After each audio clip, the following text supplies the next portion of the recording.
트럼프 대통령이 이 전쟁의 종전을 언급했습니다. 마무리 수순이라는 겁니다. 이란은 결사항전을 세웠지만 이란으로서도 마땅한 결사항전의 방법은 없다는 게 전문가들의 지적입니다. 일단 조금 전이죠. 트럼프 대통령의 이야기 한번 들어보시죠. The missiles have been largely knocked out. The drones have been knocked down, and we're hitting where they make the drone. A lot of brilliant work, but we're going to have a much safer world as soon as it's finished, and it's going to be finished pretty quickly. They should have tried it 2 days ago, right? But they don't have anything left. On Iran, you called it an excursion. You said it would be over soon. Are you thinking this week it will be over? No, Are you talking but soon. about days? I think soon. Okay, and with respect Very to soon. 자, 청와대 외교안보 전략 비서관을 역임하신 전성훈 전 통일연구원장님 스튜디오에 모셨습니다. 어제 어서 오세요. 네. 자, 트럼프 대통령의 조금 전 발언이에요. 우리 시각으로 오늘 새벽에 나온 발언인데 이제 곧 전쟁이 끝난다라며 종전을 명확하게 지금 재차 트럼프 대통령이 언급을 했습니다. 우리가 계획했던 것보다 이란과의 전쟁이 꽤 빨리 끝날 것이다라며 이 예상했던 전쟁의 목표들이 계획보다 더 빨리 지금 이루어지고 있다라는 강한 이 종전에 대한 발언이었어요. 어떻게 풀이될까요? 예, 이거 트럼프 대통령이 오늘 우리 시간으로 새벽에 미국에서 그 공화당 그 관련 행사가 있었어요. 그래서 거기에서 이제 일단 연설을 하고 기자들의 질문을 받는 일이 있었는데 지금 문제는 트럼프 대통령이 사실 전쟁의 목표가 뭔지를 정확하게 아직 얘기를 안 하고 있습니다. 뭐 이란의 핵시설을 파괴하고 미사일 시설을 파괴하고 해군을 파괴하고 뭐 이란의 인프라를 파괴하고 더 나아가서 이란의 정권 교체를 하고 또 민중 봉기를 일으키고 여러 가지 가능성을 얘기를 했지. 1번부터 몇 번까지, 6번까지, 7번까지. 이 중에 어느 것이 미국이 정말 원하는 것인가에 대한 발표가 없었습니다. 그래서 이거는 고무줄 같아가지고 트럼프 대통령이 당장 오늘도 전쟁 끝낼 수 있습니다. 우리의 목표 달성했으니까 이제 전쟁 그만 이렇게 얘기할 수 있어요. 다만 이제 이란 지도자가 이제 새로 선출이 됐고 그 지도자가 다들 예상하시다시피 아버지보다 더 강한 지도자가 나왔다고 보고 있기 때문에 이제 저런 그 이란 지도자 후계자를 어떻게 대응하는 건지 하는 문제가 있고 지금 그 사실 시간이 지날수록 압박을 많이 받게 되는 쪽은 미국이고 트럼프 대통령 본인입니다. 왜냐하면 그 세계 경제가 지금 다 이렇게 흔들리고 있잖아요. 그래서 이제 전 세계적으로 이제 화살은 결국 시간이 지나갈수록 미국 쪽으로 이제 여기서 좀 스탑하고 세계 경제 다시 살려야 되지 않는 쪽으로 갈 수 있기 때문에 급한 거는 사실 미국 쪽이고요. 그래서 결국은 이 가장 중요한 이 호르무즈 해협 봉쇄 이거를 어떻게 터서 최소한 그래도 세계 물동량이 옮겨 다니는데 지장이 없게 하느냐. 그렇게 되면은 트럼프 대통령으로서는 어느 정도 정치적으로 좀 여유가 있기 때문에 전쟁을 지속할 수가 있지만 현재와 같이 세계 경제가 압박받는 국면이 좀 더 지속이 되면은 아마 미국 스스로 이 정도 선에서 전쟁을 마무리해야 되지 않느냐라는 얘기가 나올 것으로 좀 생각이 됩니다. 예, 트럼프 대통령의 이 종전 발언이 나오자 치솟던 유가도 진정세로 돌아섰습니다. $100 선, $100 미만 선으로 유가가 떨어진 겁니다. 호르무즈 해협에 대한 언급도 있었습니다. 함께 보시죠. 전쟁이 마무리 수순, The war is very complete 이렇게 했고요. 호르무즈 해협을 장악하는 taking over 이것도 생각하고 있다. 그러니까 미군이 호르무즈 해협의 영향력을 완전히 장악한다라는 발언이에요. 그리고 지금 이 이란의 혁명수비대군이 호르무즈 해협을 통과하는 상선과 유조선에 대해서 무차별적인 이 공격을 퍼붓고 있는 것에 대한 위협을 제거하겠다는 뜻으로 해석이 됩니다. 이렇게 얘기도 했어요. 이번 작전은 단기적 원정, 꽤 빨리 끝날 것이다 라고 트럼프 대통령이 얘기했습니다. 특히 이제 호르무즈 해협에 관한 부분도 트럼프 대통령이 콕 집어서 얘기했는데 take it over, 장악을 하겠다. 그러니까 점령하겠다라는 것과는 또 달라요. 유가가 지금 급락하기도 했는데 급락이라기보다는 유가가 진정세로 떨어졌다라는 표현이 더 정확할 것 같긴 한데 어떻게 보세요? 그 장악하겠다는 것은 이제 적어도 호르무즈 해협을 통과하는 유조선들, 상선들이 위협받지 않고 지장 없이 안전하게 통항할 수 있도록 그런 여건을 만들겠다 이런 뜻이죠. 사실 근데 지금 모든 선박들이 다 위협을 받고 있는 건 아닙니다. 예를 들어서 중국 선박 같은 경우에는 그 자연스럽게 통과를 하고 있거든요. 아니 뭐 이란은 왜 중국은 통과시켜줘요? 이란과 중국은 또 이런 그 상당히 밀접한 관계가 있기 때문에 또 만약에 중국이랑 친해요? 친하죠. 어. 또 이란 원유의 주요 고객이 중국이고요. 그리고 만약에 러시아 선박이 지나다니더라도 이란은 공격 안 할 겁니다. 그런 게 선별적으로 지금 위협을 가하고 있는데 말씀드렸듯이 호르무즈 해협을 터서 최소한 원유를 실은 상선들이 자유롭게 통행할 수 있어야지 세계 경제가 좀 안정이 될 거 아닙니까? 네네. 그래야지 트럼프 대통령 본인이 받는 압박이 줄어들기 때문에 현재 미국으로서는 지금 지상 부분에 뭐 미사일이라든가 뭐 해군 함정이라든가 드론 시설이라든가 이런 거는 뭐 미국 얘기로는 80% 이상 다 파기했다는 거 아니에요?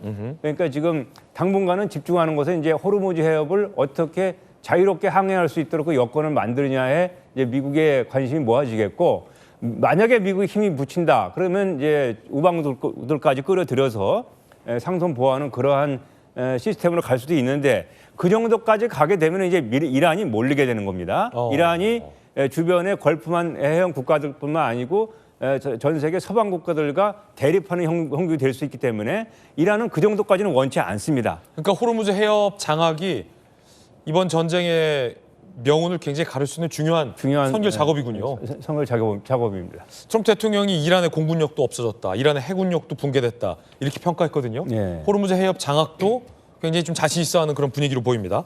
자, 문제는 이란이 아버지 하메네이보다 더 강력한 차남을 후계자로 선출했다라는 겁니다. 트럼프 대통령이 이렇게 언급했습니다. 하메네이 아들은 용납 불가다. 이제 내가 관여해야 된다. 우리 승인 없으면 오래 못 버틸 것이다. 모스타바 선출은 큰 실수다. 그 결정 오래 갈지 모르겠다. 이런 발언들을 계속해서 하고 있거든요. 이거 어떤 의미일까요, 원장님? 일단은 하메네이를 제거했는데 누가 보더라도 명실상부하게 하메네이의 정책을 계승할 수 있는 그의 아들이 후계자로 드러났다는 것은 이란 당국이 미국과 이스라엘의 공격에 굴복하지 않겠다는 의지를 보여준 거죠. 네. 미국으로서는 상당히 신경이 쓰이는 건데, 재미있는 거는 트럼프 대통령의 저 발언들이 시간이 갈수록 좀 더 좀 약화됐어요. 그래서 오늘 아침 새벽에 공화당 그 회의에서 한 발언은 실망스럽다 이렇게 얘기를 했습니다. 그러니까 제 생각에는 뭐 어제 그 이스라엘의 그 수상 외교안보 보좌관은 지금 전 세계에서 가장 위험한 직업이 저 최고 지도자가 되는 거라고 얘기하면서 언제라도 이제 또 다시 제거할 수 있다는 그런 뉘앙스를 풍기긴 했는데, 제2의 참수작전. 제2의 참수작전. 트럼프 미국의 입장에서는 저 사람이 당장 등극했는데 바로 제거하기는 여러 가지 무리수를 두는 거죠. 그래서 아마 그 소통을 하겠죠. 소통을 하고 미국이 원하는 바를 얘기를 하겠죠. 트럼프 대통령도 미국이 원하는 대로 안 하면은 제거 작전을 승인할 수 있다는 입장입니다. 따라서 미국이 원하는 바를 제시를 하고 그 새 지도자의 반응을 본 다음에 아마 추후에 제거를 하든 안 하든 그 결정을 내릴 가능성이 있다고 봅니다. 예. 자, 일단은 이란이 전황이 불리한 건 맞습니다. 해군력과 공군력에 미국으로부터의 상당한 타격과 내상을 입은 건 맞습니다. 그리고 이란이 이 무차별적인 이 보복 공격의 수위도 점점 잦아들고 있는 것 또한 맞습니다. 종전을 언급한 트럼프 대통령, 이란은 뭐라고 얘기했을까요? 들어보시죠. So there should be a permanent end of the war, and unless we get to that, I think we need to, continue fighting. نیروهای مسلح توانمند ما مقتدر جمهوری اسلامی حداقل برای یک جنگ تمام عیار 6 ماهه پر شدت با همین ریتم فعلی 또 하나의 과제가 있습니다. 미국의 이번 전쟁 목표 중에 하나인데, 이번에 전쟁이 명분 중에 하나이기도 합니다. 이란이 핵 합의를 깨고, 오바마 정부 때 미국과 맺었던, 국제사회에 맺었던 핵 합의를 깨고 우라늄의 농축 비중을 60%까지 끌어올렸다라는 게 이번 전쟁 명분 중에 하나였습니다. 숨겨진 우라늄, 농축 우라늄을 찾아라. 이게 과제입니다. 사실 미국과 이스라엘 쪽에서는 우라늄, 농축 우라늄이 어디에 은신되어 있는지를 이미 정보기관이 파악해서 알고 있다. 그래서 일부 특수부대를 투입해서 저걸 핵무기로 쓸 수 없게 희석을 시켜버리거나 아니면 이란 영토에서 반출하는 작전에 대한 어떤 언급도 미국과 이스라엘 쪽에서 현재 나오고 있는 그런 상황인데 지금 준 무기급이에요. 우라늄 농축이 60%면 조금만 더 하면 무기화가 될 수 있거든요. 90%부터는 이 핵폭탄을 제조할 수 있습니다. 무려 핵폭탄 11기, 11기 제조할 분량을 이란이 국제적인 핵 합의를 깨고 농축을 해두었다. 이 부분이 이제 이번 전쟁의 명분 중에도 하나였는데 이 대목에 대한 이 구체적인 언급은 아직까지는 없어요, 원장님. 오늘 그 트럼프 대통령의 발언을 보면은 그 지금 지도에서 보시는 저 세계의 지점 중에서 마지막 지점입니다. 이스파한이라는. 예. 거기가 핵시설이 있는데 그 가장 지하 깊숙한 곳에 450kg 분량의 고농축 우라늄을 만들 수 있는 물질이 지금 보관되어 있습니다.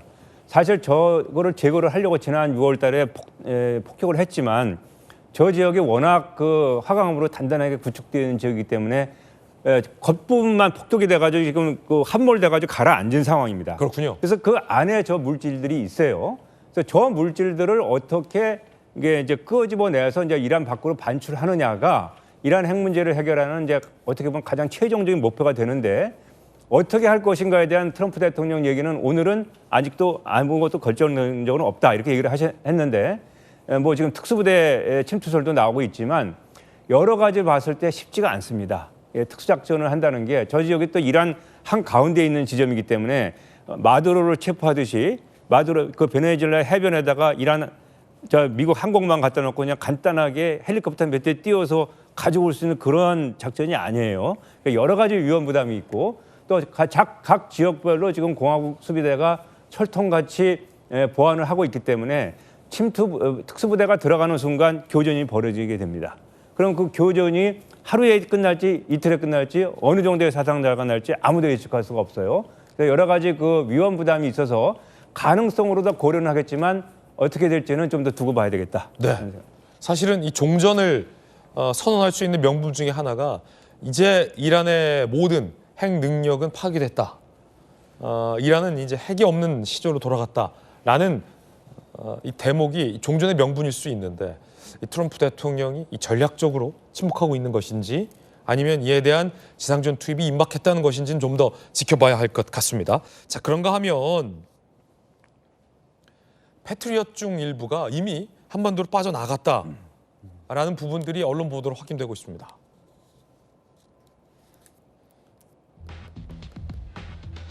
자, 여러 보도에 따르면 정부 고위 관계자, 미군 대형 수송기들이 패트리엇 포대 싣고 중동으로 갔다. 사우디아라비아와 아랍에미리트에 배치됐다. 이렇게 얘기를 했어요. 패트리엇은 빠져나갔다. 자, 또 다른 언론 보도에 따르면 군 소식통, 성주 기지의 사드 전력 일부도 포함된 것으로 안다라는 얘기도 나오고 있습니다. 사실은 이 사드가 차출된다. 이건 한반도 방어와 관련해서 여러 가지 우려가 제기되는 지점입니다. 아직 정확하게 이 사드의 전력 전체가 다 한반도 밖으로 차출됐다라고 단정할 수는 없습니다. 저희들이 확인해 본 결과 여전히 성주에는 이 사드 기지의 상당수가 있는 것으로 또 확인도 되고 있거든요. 전력의 일부가 빠져나갔다라는 게 어떤 의미인지도 좀 파악을 해봐야 될 것 같은데 전성 원장님, 네. 사실은 다층 방어잖아요. 다층 네. 방어. 요즘 인기가 많은 천궁, 우리 기술을 만든 이 천궁과 또 미국의 패트리엇은 이제 이 저고도에서 날아오는 미사일을 요격하는 시스템이고 아시다시피 이제 LSAM 같은 경우는 중고도, 그리고 현재 주한미군에 있는 사드는 고고도, 가장 높은 곳에서 요격해온 미사일을 요격하는 시스템인데 지금 패트리엇이 빠져나갔다? 사드도 빠져나가나? 라는 부분이 국민들의 걱정이에요. 예. 그 패트리어트하고 사드 모두 다 한반도에 배치될 때는 주어진 임무가 부여되고 그 임무를 수행하기 위해서 배치가 된 거죠. 저런 전력이 빠져나갔다는 얘기는 당연히 우리 안보에 공백이 생겼다는 것을 의미합니다. 다만 미국이 지금 중동에서 전쟁을 하고 있고 저런 무기 체계가 필요하기 때문에 빼내갈 수는 있습니다. 작년 6월 달에도 그 패트리어트가 빼나갔다가 10월 달에 다시 복귀를 했죠. 근데 이제 많은 국민들이 걱정하는 것 중에 하나는 지금 현재 그 한미 동맹 관계가 좀 불안하다. 불안하다. 지금 뭐가 좀 안 맞는다라는 그 느낌들을 많이 가지고 계십니다. 그런 상황에서 이런 일이 벌어지기 때문에 국민들의 의혹이 증폭되는 거거든요.